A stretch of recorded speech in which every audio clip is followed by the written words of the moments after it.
Magandang araw sa inyong lahat. Ako nga po pala si Binibinig Danica Marima Casa Bachiller at ngayon nandito tayo sa video kung saan may kapupulutan ng aral. So, sa panahon ngayon ay marami na mga educational apps at isa na doon ang Kahoot app. Kung saan ang Kahoot app ay isang game-based learning platforms na ginagamit ng karamihan kung saan ikaw ay maaaring pumili, gumawa ng mga quizzes at maglaro na makakatulong sa iyong pag-aaral. Ano nga ba ang tulong ng Kahoot?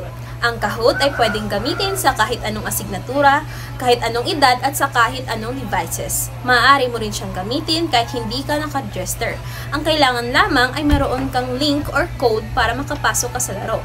Ang platform na ito ay ginawa para maging kasiyasiyang ating pag-aaral. Magandang gamitin ang platform na ito, lalong-lalo na sa distance learning o online class setup. Ang tanong, paano nga ba ito gamitin? Kung ikaw ay isang guro, go to Chrome at i-type ang kahoot.com at pindutin ang sign up. Piliin ang teacher. Pagkatapos, piliin din kung ikaw ay nagtatrabaho sa isang paaralan, sa mataas na institusyon, pang-edukasyon o sa pangasiwa ng paaralan. At voila, maaari mo na itong gamitin. Marami din itong pagpipilian na type of test.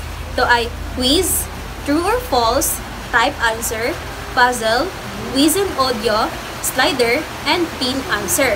Sa collection option, meron din kapag pipilian. Isa na dito yung poll, word cloud, open-ended, brainstorm, Brap, spin, and skill. At ito yung mga pinagpipilian kapag ikaw ay gumagamit ng Kahoot.